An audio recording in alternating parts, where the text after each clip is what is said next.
로마서 14장 1절부터 8절까지 한 절씩 교독하겠습니다. 믿음이 연약한 자를 너희가 받되 그의 의견을 비판하지 말라.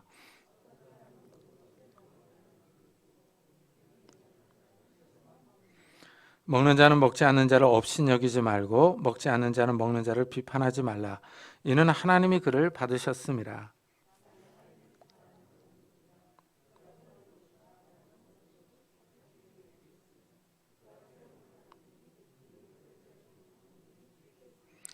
어떤 사람은 이 날을 전날보다 낮게 여기고 어떤 사람은 모든 날을 같게 여기나니 각각 자기 마음으로 확정할지니라.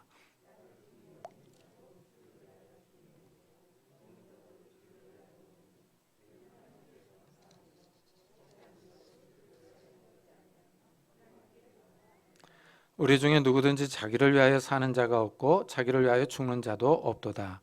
우리가 살아도 주를 위하여 살고 죽어도 주를 위하여 죽나니 그러므로 사나 죽으나 우리가 주의 것이로다. 아멘. 사도 바울은 이스라엘과 이방인의 구원을 다루면서 감람나무 비유를 들어주었습니다. 돌 감람나무가 창 감람나무에 접붙임을 받아서 뿌리로부터 진액을 받아 살았습니다. 이것은 이방인이 구원을 받아서 신앙을 갖게 된 것을 의미합니다.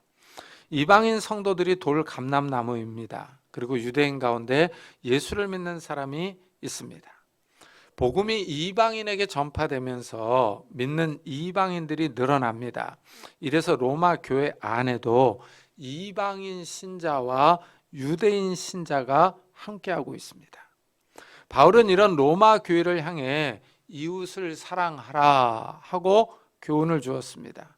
이웃을 사랑하는 사람이 율법의 모든 계명을 다 이루었다고 말합니다. 사랑이 율법의 완성이다 하고 선언했습니다. 그리고 이제 구체적인 실제적인 문제를 다룹니다. 로마 교회 안에서 믿음이 강한 자와 약한 자 사이에 생기는 문제입니다. 어떤 성도는 모든 것을 먹습니다. 그러나 어떤 성도는 채소만 먹습니다.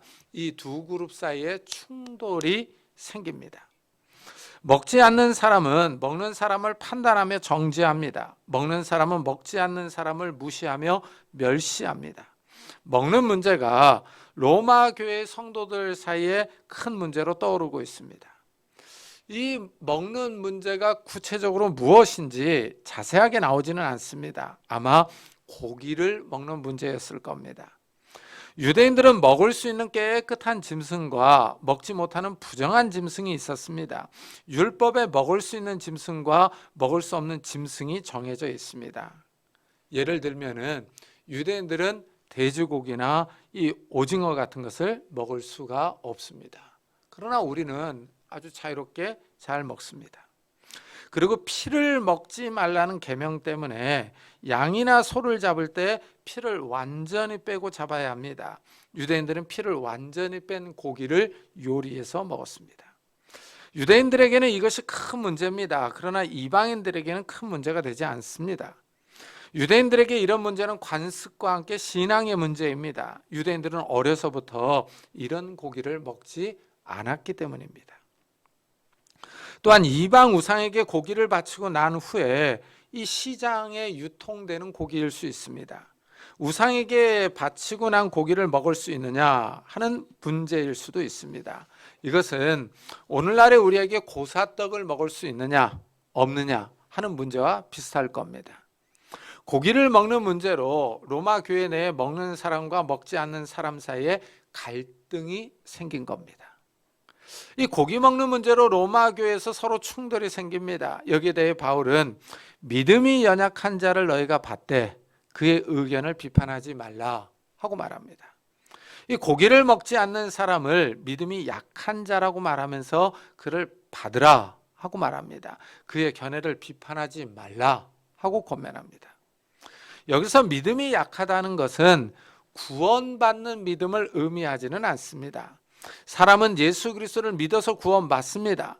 그리고 믿음으로 행동하는 것이 있습니다. 그래서 이 믿음으로 행동하는 것에 주저하는 사람들이 있습니다. 믿음으로 어떤 행동을 하는 겁니다. 믿음으로 고기를 먹으면 되는데 먹지 않습니다. 이런 사람을 비판하지 말라 하고 말합니다. 바울은 다시 어떤 사람은 모든 것을 먹을 만한 믿음이 있고 믿음이 연약한 자는 채소만 먹느니라 합니다. 어떤 사람은 고기를 먹지만 어떤 사람은 먹지 않고 채소만 먹습니다. 이 두 사람 사이에 의견 충돌과 싸움이 일어납니다. 만일 먹는 문제로 싸움이 나면 같은 교회에서 생활하기가 껄끄럽습니다. 여기에 대해 사도 바울은 두 사람에게 이렇게 권면합니다. 먹는 자는 먹지 않는 자를 업신여기지 말고 먹지 않는 자는 먹는 자를 비판하지 말라. 이는 하나님이 그를 받으셨음이라 하고 말합니다. 이 먹는 사람은 먹지 않는 사람을 업신여기지 말라고 합니다. 멸시하거나 무시하지 말라는 겁니다. 그것도 못 먹느냐고 핀잔을 주면서 업신여기지 말라고 합니다. 먹지 않는 사람은 먹는 사람을 판단하지 말아야 합니다. 아니 어떻게 우상에게 바치고 나온 고기를 먹을 수 있지? 저 사람 정말 하나님을 섬기는 사람 맞아? 기독교인 맞아? 하면서 판단하고 정죄할 수 있습니다. 바울은 서로 판단하고 정죄하고 무시하고 업신여기지 말라 하고 말을 하고 있습니다. 여기서 우리는 이 한 가지 문제를 정리하고 넘어가야 합니다. 고기는 다 먹어도 상관이 없습니다. 음식은 기도하고 먹으면 됩니다. 음식이 우리를 부정하게 하거나 죄를 짓게 하지 못합니다.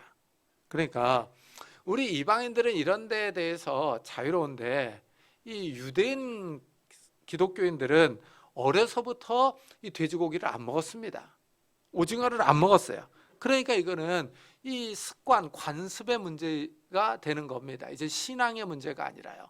그러니까 이들은 계속 먹기를 꺼려하는 거죠. 그래서 이런 것들이 이방인 신자들과 이 유대인 신자들이 같이 있는 이 로마 교회 내에 문제가 될 수 있다라는 겁니다. 그리고 아까 제가 얘기했던 이 고사떡을 먹어도 되느냐 하는 질문에도 감사 기도하고 먹으면 상관이 없습니다. 그리고 오징어나 돼지고기를 먹어도 아무런 문제가 되지 않습니다. 왜냐하면 이제 율법은 그리스도 안에서 성취가 됐기 때문에 그렇습니다. 이 고기 먹는 문제로 서로 업신여기고 정죄하지 말아야 할 이유는 하나님이 양쪽 사람을 다 받으셨기 때문입니다. 하나님이 그 사람을 인정하셨습니다. 그런데 서로 아웅다웅하면서 싸울 이유가 없다는 겁니다.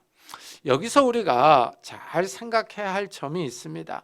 고기를 먹는 문제는 신앙의 본질적인 문제가 아니라는 겁니다. 고기는 먹을 수도 있고 먹지 않을 수도 있습니다. 고기를 먹는다고 해서 구원을 잃어버리는 것은 아닙니다. 고기를 먹지 않는다고 해서 우리가 천국에 들어가지 못하는 것은 아닙니다. 신앙에 본질적인 문제가 있고 비본질적인 문제가 있습니다. 이것을 오늘날의 우리 현대 크리스찬들에게 예를 들면은 아마 담배 피는 것에 비유할 수 있을 겁니다.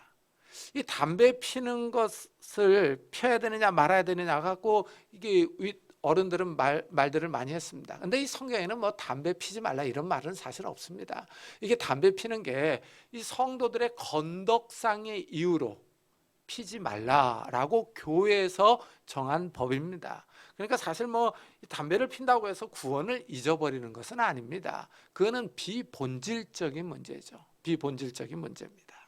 그러니까 우리가 신앙생활을 하는 데 있어서 본질적인 있는 것이 있고 비본질적인 것이 있습니다. 이것을 잘 판단해야 합니다.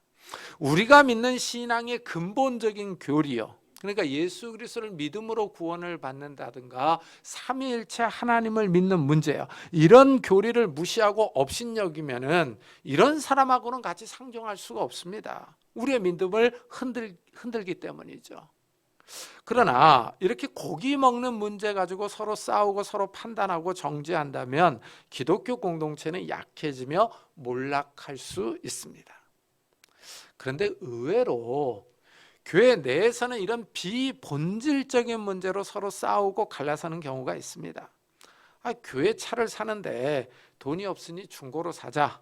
아니다. 살 바에야 새 것으로 사는 것이 낫다. 하면서 서로 의견이 나뉠 수 있습니다. 이럴 때 서로 양보하면 좋은데 고집을 부립니다. 이러면 싸움이 납니다. 결국 한쪽이 기분이 상해서 교회를 나가는 경우도 있습니다. 우리가 교회에서 신앙생활을 할 때 주의해야 할 점이 여기 있습니다. 비본질적인 문제는 양보해도 신앙에 아무런 문제가 없습니다. 구원받는데 아무런 지장이 없습니다. 서로 그렇게 싸울 문제는 아닙니다. 그런데 성도들이 서로 양보하지 않고 싸워가지고 법정 소송까지 가는 경우도 있습니다. 참 이러면 믿는 사람들끼리 싸우니까 이 모양이 아주 좋지 않습니다. 그래가지고 막 큰 교회에서 싸움이 나면은 막 경비 업체를 불러가지고 앞에 쫙 이 까만 양복 입은 사람들을 세워놓고 말이죠, 서로 싸우는 이런 모습들을 볼 수가 있는데, 참 이러면은 정말 그 믿지 않는 사람들이 보면서 손가락질하지 않겠습니까? 그러니까 이 비본질적인 문제로 싸운다라는 거야. 이거는 정말 하나님의 영광을 가리는 겁니다.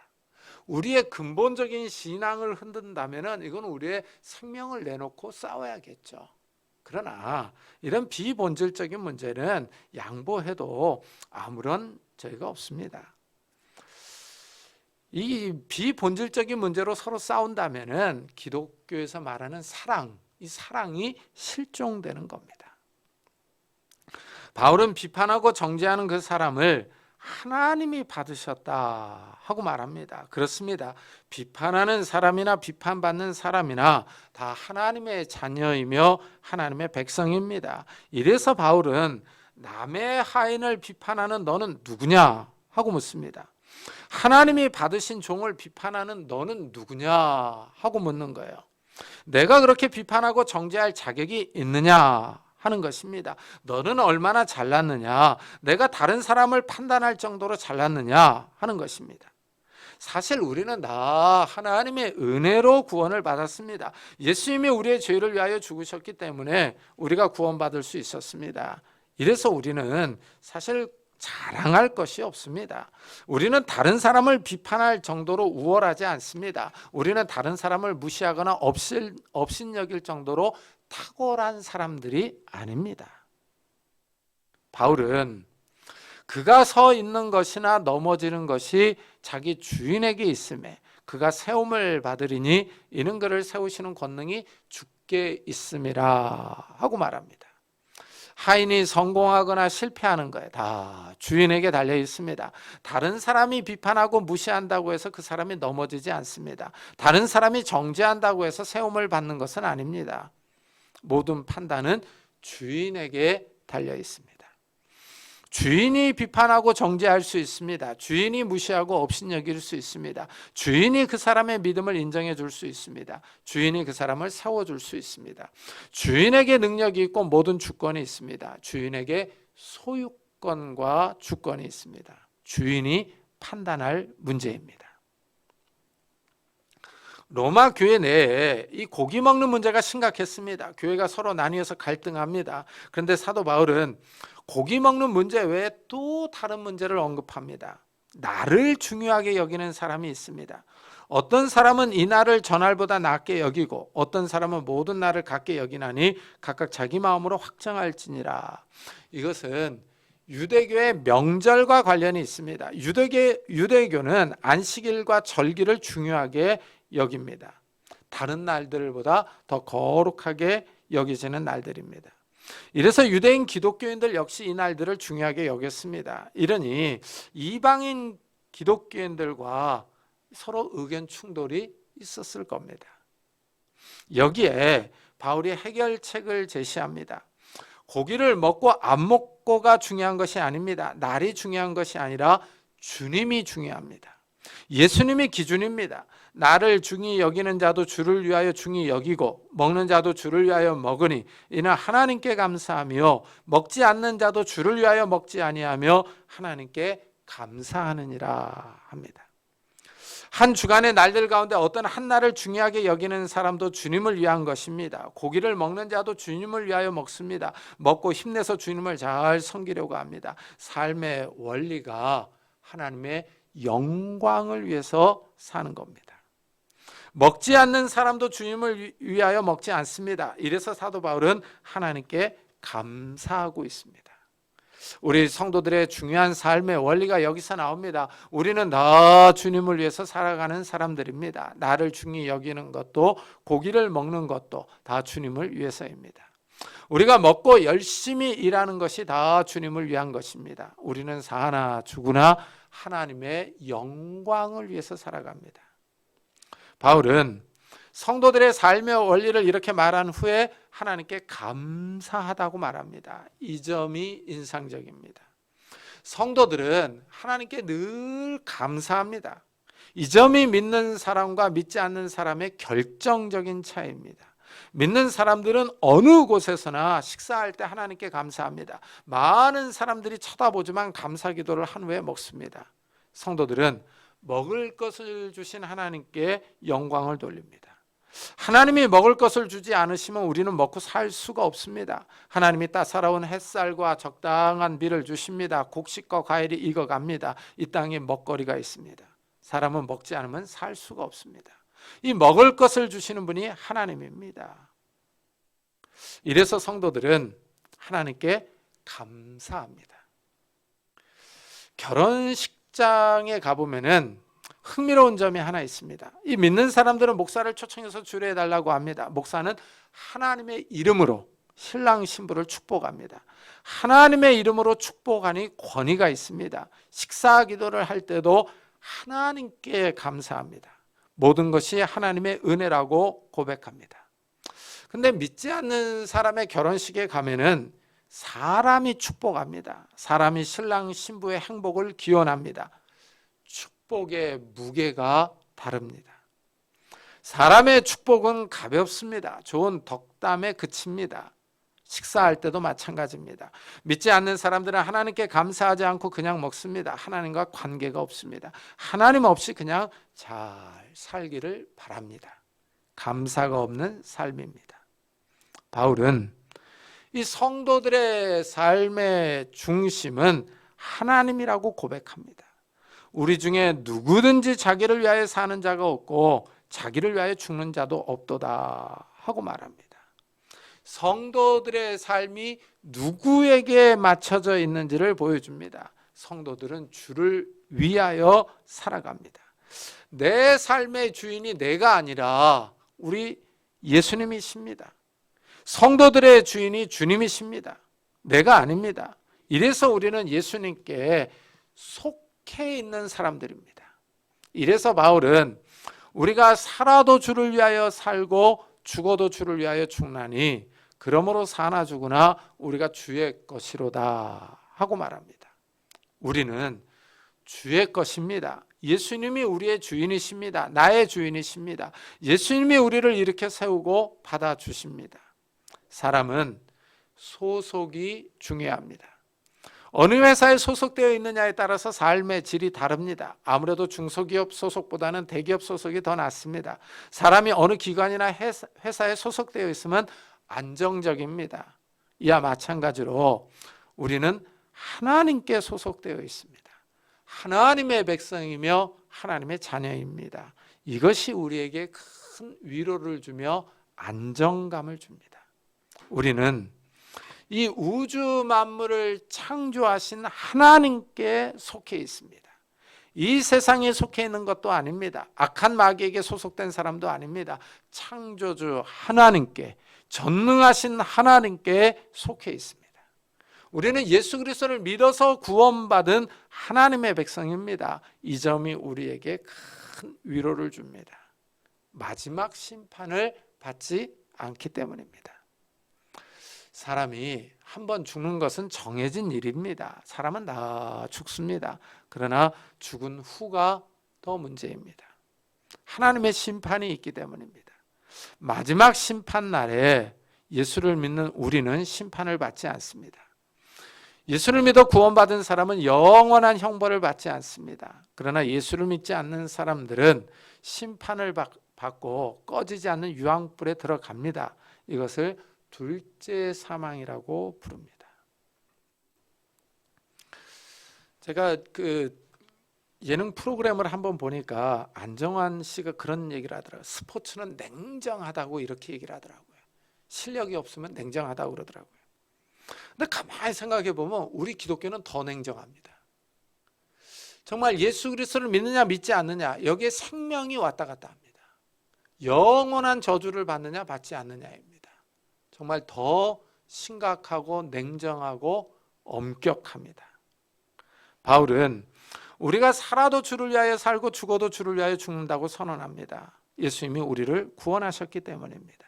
예수님이 핏값으로 우리를 사셨습니다. 예수님이 우리를 죄와 사망에서 구원하기 위하여 대가를 치르셨습니다. 이래서 우리는 예수님의 것이며 예수님을 위해서 사는 사람들입니다. 예수를 믿는 사람들은 예수님께 속한 사람들이라는 사실을 기억하면서 믿음이 약한 사람들을 받아야 합니다. 믿음이 약한 사람들을 이해하며 넓은 마음으로 서로 용납하는 성도님들이 되시기를 예수 그리스도의 이름으로 축복합니다.